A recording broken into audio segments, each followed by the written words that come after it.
Now we go to unit 3. Unit 3 is about ecosystem. So today we give a small introduction about unit 3, ecosystems. Okay, we will define what is an ecosystem, and we will discuss better and better ways of improving these ecosystems. We already started in the previous section, we already started how we can make better use of this. Now let me give you this definition. An ecosystem is a community of living organisms interacting with each other and with their non-living environment. Now let me bring the concept of living and non-living environment. Living environment we know is everything which has got life, mankind. We have viruses, we have animals, we have ecosystems, trees have got life, fungi and so on. Everything which has got life is a living organism. Now there is a non-living organism which is earth, air, water, we have mountains and so on. We need to realize that there is interdependence on these things. India won't be there if there is no Himalaya. Himalaya is there, therefore India is there. Similarly, many other countries, you imagine a way you don't have river Godavari. Imagine a way you don't have Krishna river here. Irrigation, water, everything is standstill. So therefore, it's an ecosystem. Various ecosystems like human beings, forests, water, each one is an ecosystem. So they all have to be together, they all have to have a mutual interdependence, and again onto the non-living systems like mountains and air and earth. So living and non-living we have, and there is interdependence on these systems. Now what is the structure of the ecosystem? Now structure of ecosystem means the way it is made. An ecosystem, human ecosystem, forest ecosystem, the water ecosystem, carbon cycle, nitrogen cycle, these are all the ecosystems. How they are structured? We have abiotic and biotic components. Okay, abiotic ecosystem, biotic. Abiotic biosystems are the ones which are naturally given, climatic factors, okay, and the forest, air and water which is flowing rivers, canals and so on, which naturally happen. Abiotic, A-B-I-O-T-I-C, abiotic ecosystems. And we have biotic ecosystems. So what are the biotic ecosystems? The ones which are made by man.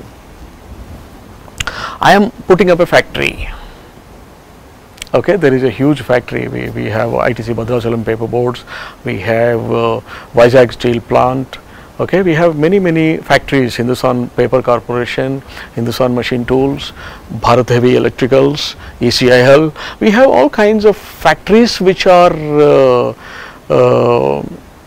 there and which the man is creating. These ecosystems are not created by God. Man has created these entities which are using the natural resources, producing something and giving back to the environment, and in the process causing something.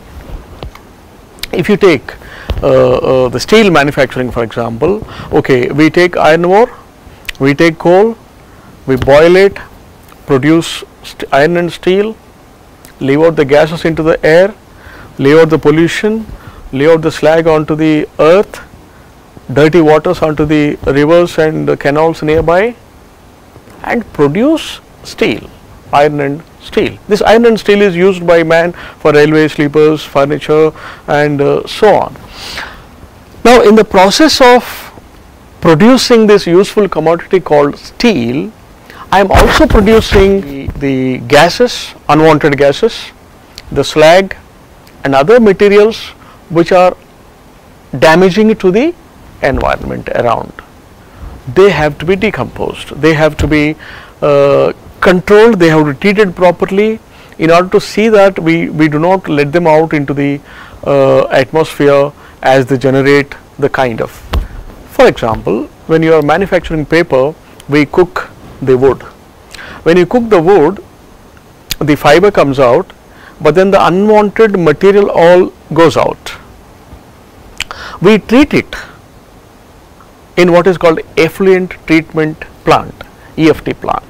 Okay. In effluent treatment plant, we use a lot of chemicals. We construct lagoons, big lagoons, where this dirty water is sent and the water is treated, and the good water, after it is well treated, its pH is brought back to neutral, which was otherwise very high pH chemicals which are there in that, which make the water very hugely damaging. We treat that and then only send it to the river or to the field. This is a corrective action which we are taking. The Government of India Pollution Control Board, PCB, has put up certain norms. Okay, if you are letting out the gas, at what temperature, at what are the constraints of the gas that you must leave it into the atmosphere. If you are letting out the dirty waters into the, what is the pH, what are the chemical constituents, what are the limitations which you must, therefore you cannot let them out as it is. So we follow the Pollution Control Board norms. They have published booklets, small booklets for each product, paper, steel, aluminum and so on.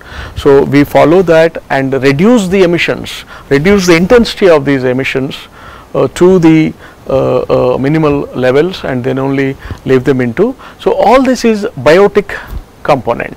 The factory that I have put up, the goods which I produce, the unwanted effects, unwanted chemicals and gas and other things that I generate, the way I treat them, so that again the nature gives me the inputs to produce the. So I am taking inputs from the nature, from the environment, I am manufacturing something, I am giving out products to the surroundings again.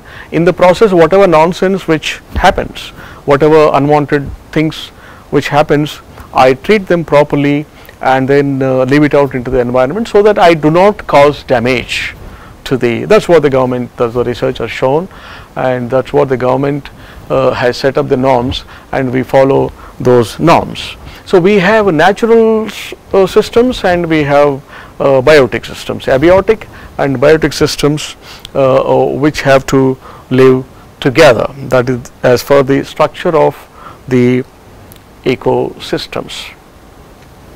Now, what are the functions of an ecosystem?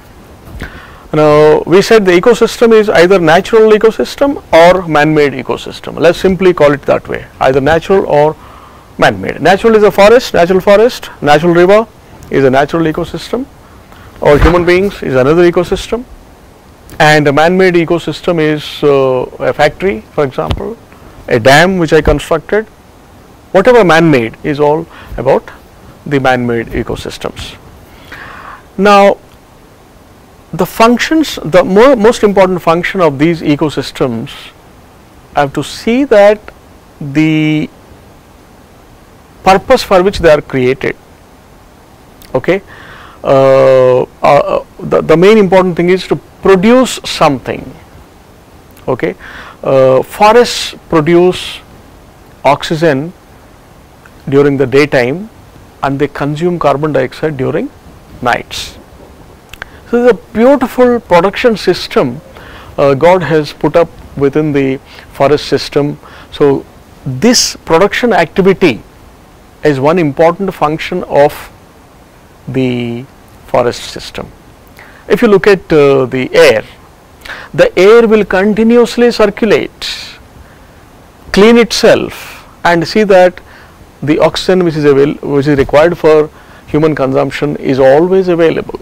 Wherever you go, there is oxygen. We don't even realize and acknowledge, but then the oxygen is so important for life. But who's maintaining this oxygen? Who's giving you this oxygen? It is the air around, which is the trees which produce oxygen, and it is the air which maintains the natural percentage of oxygen in the atmosphere, so that we breathe and live. So, this either natural production or man-made production is one function of these ecosystems, and these production activities have to go on without damaging to the nature. This is what we are talking about.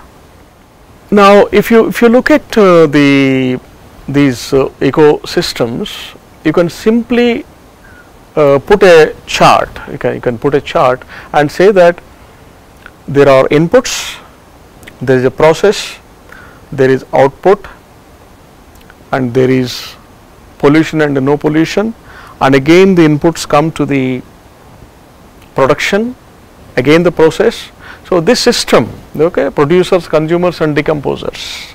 Decomposers are the ones where you treat the outgoing waters or air and then give it out to the nature in a way nature will absorb it properly, and it won't damage itself. Either it's trees or it's animals, or it is viruses and germs, snakes, ants, bees or human beings, whatever it is, the activity which you are performing has to be in a way that there is no disturbance to the fine balance God has created between the ecosystems. That is the purpose of this thing. The certain all this disturbance comes because we disturb the nature's cycles. We have carbon cycle, we have water cycle, we have nitrogen cycle, okay, which we have studied in the high school. All those cycles have to be maintained, have to be seen that there is no disturbance to those cycles. And also the energy flow, you know, energy can neither be destroyed nor created. One form of energy can be converted into other forms of energy, E is equal to mc square. So, we know all this.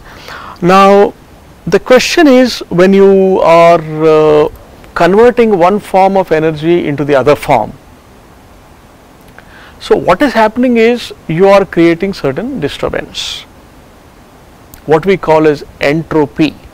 If anybody recollects what is entropy, the loss of energy, input, process, output. Input energy is, let us say 5, process 3, output 1. There is one missing. That missing one is entropy, loss of energy in the system. What happens is, when the entropy is more, the system is getting destroyed.